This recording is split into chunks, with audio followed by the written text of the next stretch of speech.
Sa tamang lalaki. Uy. Halika, makinig ka. Yun ang real talk. Sobrang daming babaeng nagiging insecure. Yung iba nag-uusap-usap sila, nagtatanungan sila, Mare, bakit ganyan? Ang fresh mo pa din, nakailang anak ka na, bakit ganyan? Ang sexy mo pa din.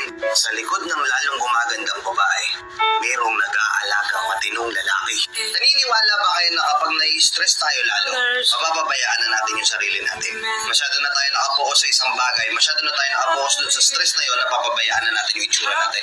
Pero kung may nag-aalaga sa atin, kung may nag-aalaga sa inyo, hindi kayo bibigyan ng stress, matututukan nyo yung sarili mo. Lalo na kung susuportahan pa kayo ng lalaki, di ba?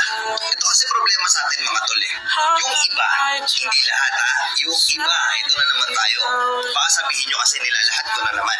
Yung ibang mga lalaki, kapag nagkaanak na sila, anong nangyayari? Porkit napasagot niya na yung babae, tapos na siya sa hirap sa pagdiligaw eh. Nagawa niya na lahat ng effort, napatunayan niya na, napasagot niya na, okay na yun. Stop na yun. Baga normal routine na lang. Sobra ako mag-alaga, magbigay ng effort kung nililigawan mo pa lang yung babae. Lahat ini-echapwera mo para dun sa babae. Andyan ka palagi. Halos ispoil din mo yung babae. Pero nung napasagot mo na, ano nangyari? Titigil ka, di ba? Ngayon, ito si babae, nag-expect pa rin siya na sana bumalik yung dating ikaw. Kaso ang problema nung nagkaanak kayo, hindi na. Utang nangyari, ginawa mo katulong yung misis mo. Siya na sa lahat.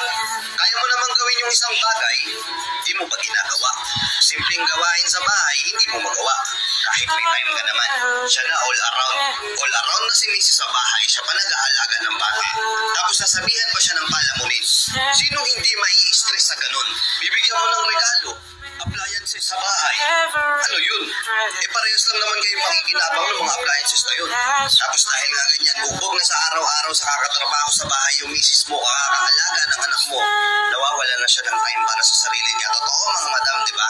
Nawawala na kayo ng time para asikasuhin yung sarili niyo kasi katwiran niyo, okay lang, basta hindi ko napapabayaan yung anak ko, na hindi niyo namamalayan. Oo, hindi niyo nga napapabayaan yung anak niyo, pero napapabayaan niyo na yung sarili niyo. Tapos itong mga lalaki na to, ang nakakabwisit pa, instead na tulungan si misis, hindi. Dahil nga nagbago na yung itsura ni misis, maghahanap ng iba, maghahanap ng mas bata, maghahanap ng mas fresh. Tama ba yun? Kasi oo, nagbago yung itsura ni misis, hindi lang dahil sa kanya, kasalanan mo yun, hindi mo inalagaan.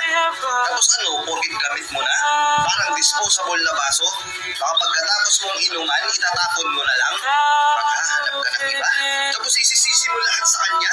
Sa totoo lang, napakahirap maging housewife. Kung akala natin na mahirap